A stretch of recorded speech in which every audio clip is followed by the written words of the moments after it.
3.5 చిన్నారిపై అఘాయిత్యానికి ఒడిగట్టిన కిరాతకుడికి Pune court కఠినాతి కఠినమైన శిక్ష విధించింది.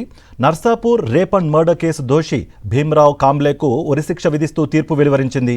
పసికందును లైంగికంగా వేధించి హత్య చేసిన ఘటనను అత్యంత హేయమైన చర్యగా ప్రత్యేక కోర్టు పరిగణించింది.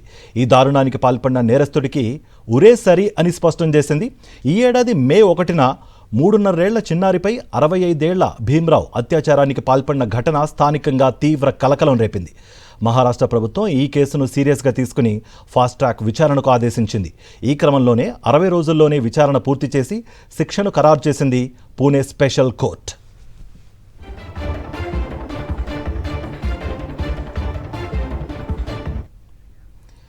జ్యేష్ఠ పౌర్ణమి సందర్భంగా ఒడిశాలోని ప్రముఖ ఆధ్యాత్మిక క్షేత్రం పూరి శ్రీక్షేత్రం భక్తిమయమైంది. ఉదయం నుంచే లక్షలాది భక్తులు పూరికి తరలివచ్చారు. ఒడిశా సీఎం మోహన్ చరణ్ స్వామి సన్నిధిలో ప్రత్యేక పూజలు నిర్వహించారు. దేవాలయ ప్రాంగణం సమీప ప్రాంతాలు భక్తులతో కిక్కిరిసిపోయాయి. జై జగన్నాథ్ అంటూ భక్తుల నినాదాలతో పరిసరాలు మారుమ్రోగుతున్నాయి. కేంద్ర మంత్రి ధర్మేంద్ర ప్రధాన్ పూరిని దర్శించుకున్నారు. దేవస్నాన పూర్ణిమ మహోత్సవం అత్యంత వైభవంగా జరిగింది.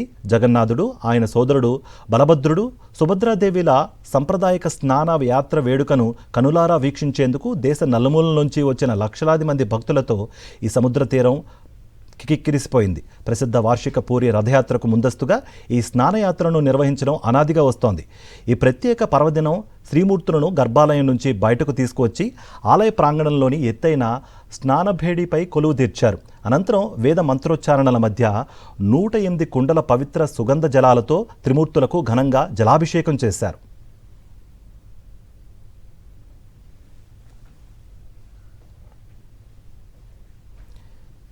మంచు కొండల్లో ఉన్న హిమలింగాన్ని దర్శించుకునేందుకు భక్తులు చేపట్టే పవిత్ర అమర్నాథ్ యాత్రకు సర్వం సిద్ధమైంది.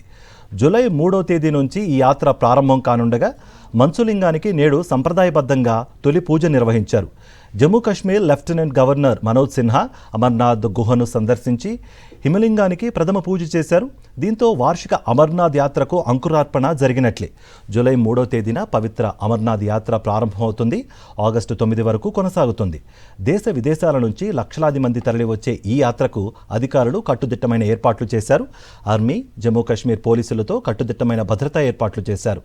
బల్తల్, పహల్గామ్ బేస్ క్యాంప్స్ నుంచి అమర్నాథ్ యాత్రికులు మంచులింగం దర్శనానికి వెళుతూ ఉంటారు.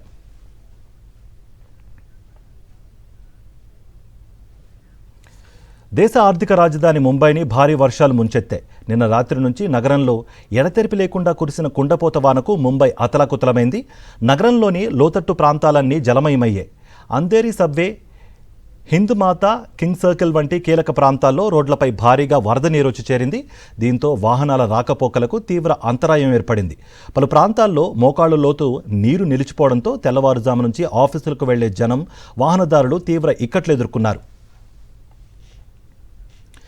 రాత్రి కురిసిన భారీ వర్షంతో నగరంలో ట్రాఫిక్ స్తంభించిపోయింది. కొన్ని ప్రాంతాల్లో ఏకంగా 200 మిల్లీమీటర్ల కంటే ఎక్కువ వర్షం పడినట్టు అధికారులు చెబుతున్నారు.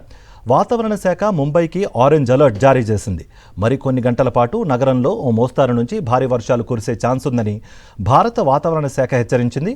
ప్రజలు అత్యవసరమైతే తప్ప బయటకు రావద్దని అధికారులు సూచిస్తున్నారు. రాత్రి కురిసిన భారీ వర్షానికి ముంబై లైఫ్ లైన్ అయిన లోకల్ ట్రైన్ సర్వీసులు కూడా ఆలస్యంగా నడుస్తున్నాయి. మరోవైపు లోతట్టు ప్రాంతాల్లోని నీటిని బయటకు పంపించేందుకు మున్సిపల్ సిబ్బంది పంపింగ్ మోటార్లను రంగంలోకి దించారు. పరిస్థితిని ఎప్పటికప్పుడు సమీక్షిస్తున్నామని మున్సిపల్ అధికారులు చెబుతున్నారు.